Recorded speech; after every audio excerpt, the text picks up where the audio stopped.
The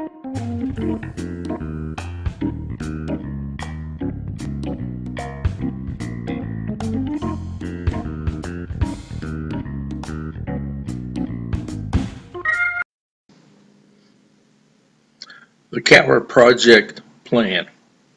Our plan is politically non-partisan. To have a great economy, we need both profitable businesses and fairly compensated workers. For many issues, conservative ideas are best for business, while liberal ideas are best for workers and consumers.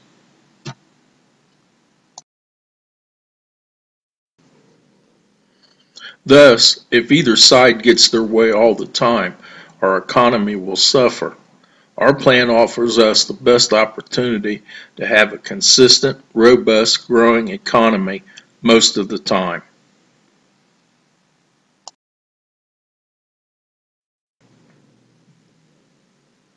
Our plan wants to implement both conservative and liberal ideas.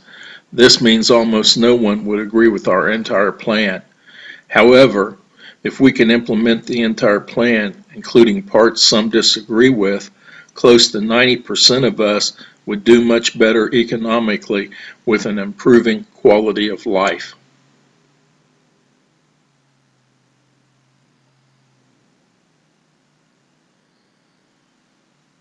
One, we must turn our trade deficit into a surplus, but if we cannot do so, we must reduce our deficits to be close to zero. We have gone down the wrong road with drill baby drill for oil to lower our trade deficits. Our national security depends on our military, which uses huge quantities of oil. We must quit consuming our own oil for private use until our military no longer needs it.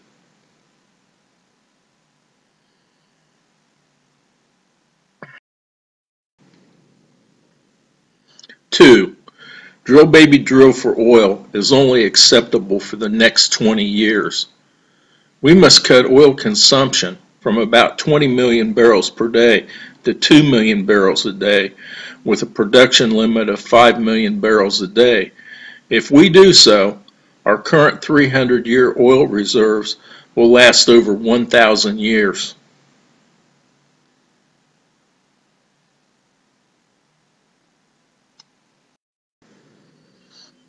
Three, oil prices are determined by supply and demand. There are only a few crude oil suppliers in the world, so even if we produce enough oil here, refiners could still create shortages and high prices by cutting production levels. Also, we should only export oil when oil prices are high. 4. Every person in a company must be fairly paid based on what the person produces and what it is worth in the marketplace. In other words, fair compensation for each person should be directly proportional to their impact on profitability.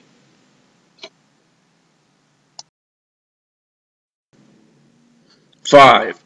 Free trade must also be fair trade, else it is nothing but exploitation of labor. Those who trade fairly with us should have total free access to our markets. All others must be taxed, have limited access, and/or be denied any access to our markets.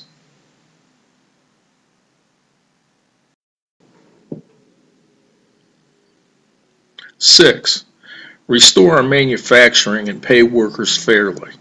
Countries with little manufacturing run huge trade deficits and either have a low quality of life or will start seeing a declining quality of life for most of their citizens.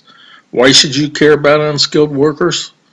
Because unemployed, unskilled workers leads to increased socialized spending and a bigger tax burden shared by fewer taxpayers.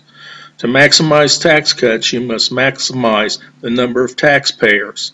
It's all about making proper tax cuts possible.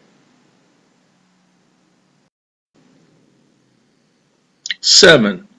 Implement smart tax policy. If we can't run budget surpluses when GDP is growing, we will never pay down our national debt. When GDP is growing, we should raise tax rates, run budget surpluses, reduce government spending, and pay down our national debt.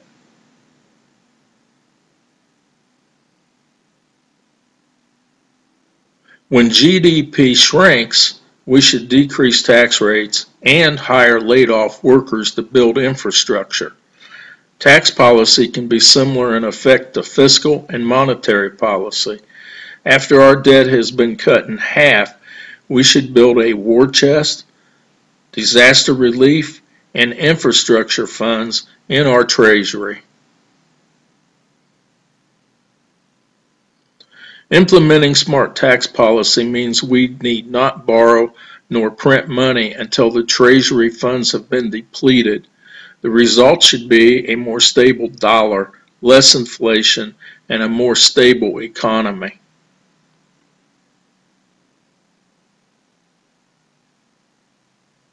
Eight, let businesses pay the tax rate they choose. Income, regardless of how earned, should be counted toward paying ordinary income taxes. Those who work on Wall Street and those who call themselves job creators get their economically fair pay by earning more than almost all other job classifications.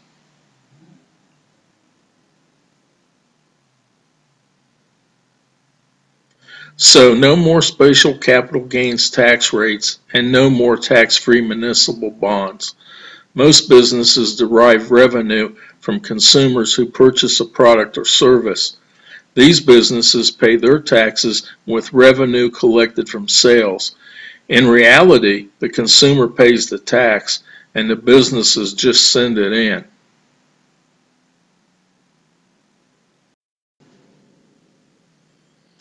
So if a business wants to pay no tax, they must reduce the price of their product or service by the tax amount that would have been included in the old price. Of course, this means the consumer tax rate will increase slightly, but consumer prices should fall enough to offset it.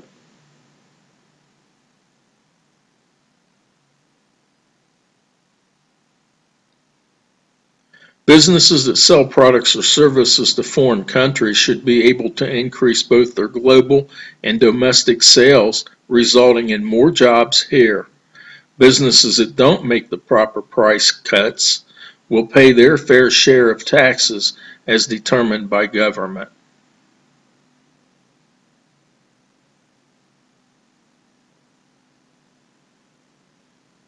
Nine, build a national high-speed all-electric passenger rail system that will share track with freight trains. Instead of single-line track with sidings to allow one track to service locomotives moving in opposite directions, we should make all high-usage single track one-way only for ease of management, efficiency, and safety.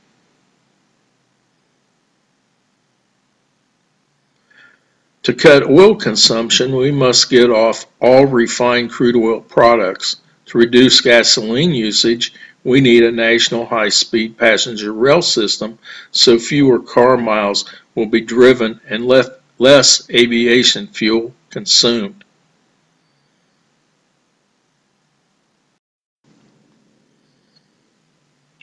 Such a system would couple on several auto carriers behind the passenger cars. For distances from 250 to 1,000 miles, trains should often outperform airplanes in both time and money. When a common carrier airplane departs, it should land at least 1,000 miles away.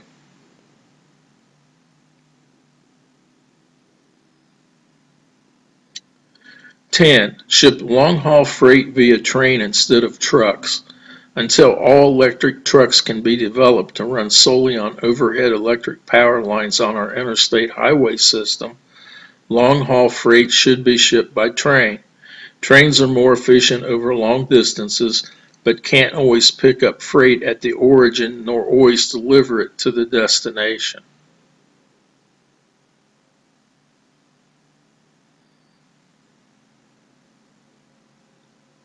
We should use trucks to move long-haul freight from most points of origin to the nearest railhead and from the destination railhead to the final destination. Because structural changes to build the electric high-speed rail system can also be used by freight trains, we should replace our diesel-electric freight locomotives with electric-only locomotives.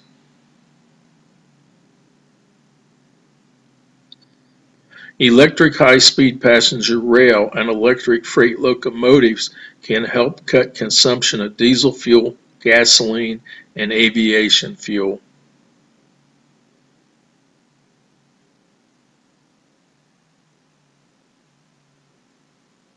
(11) Government, businesses, and the public must start replacing petroleum-powered cars with all-electric or plug-in hybrid electric cars when feasible. Many single people and families own more than one car. When it is time to buy another car, get a PHEV if you need to go further than an EV can go on a single charge.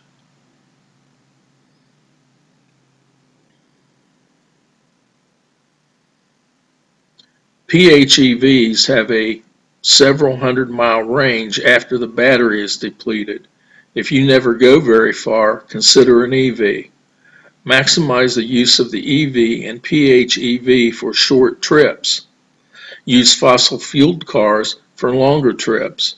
If trips are long enough to use high-speed rail, take your PHEV, EV, or petroleum-fueled car with you.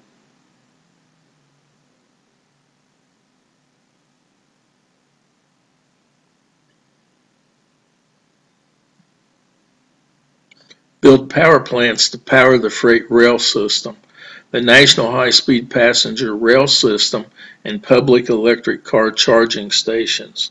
Preferably, the private sector will build them, but if not, the government must. Either private or public built. Using solar must be given fair consideration.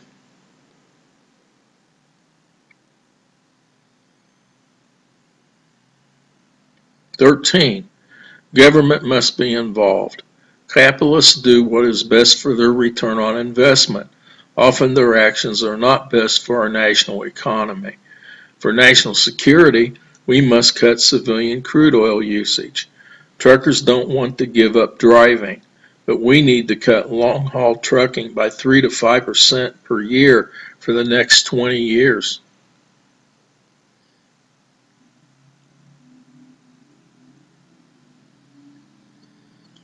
Trucking job losses will be through attrition because the trucking turnover rate is 3 to 5% a year. Government might have to enact a law that, as each long-haul driver leaves trucking, that truck can only operate in a 300-mile radius from a home base, which can be changed yearly.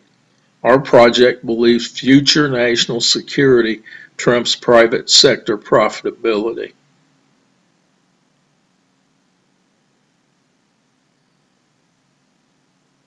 (14) We need as many committed supporters as possible. No one person, nor any small group of people, can make a dent in the changes needed to revive our economy. We need a complete change in the way our government, our businesses, and the public thinks and acts.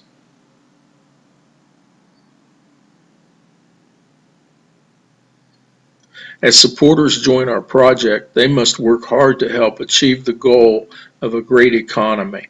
We provide the framework and will report progress, but success depends on committed supporters. Rarely is there a project that benefits the vast majority of people as this one.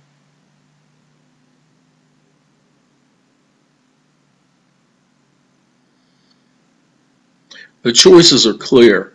Don't join the CAR project. Don't work to get the CAR project implemented. Don't support the CAR project, and you will likely lose thousands of dollars to unfair taxation, interest on the national debt, unfair pay, and pensions not paid in full and on time. For every one of us who fails to act, it makes it easier for those who benefit unfairly at our expense to continue to do so. Don't let that happen. Support the CAR project. Please view our fair taxation, our fair pay, and/or our pension videos. Then you will know our project is the best plan for economic health and vitality.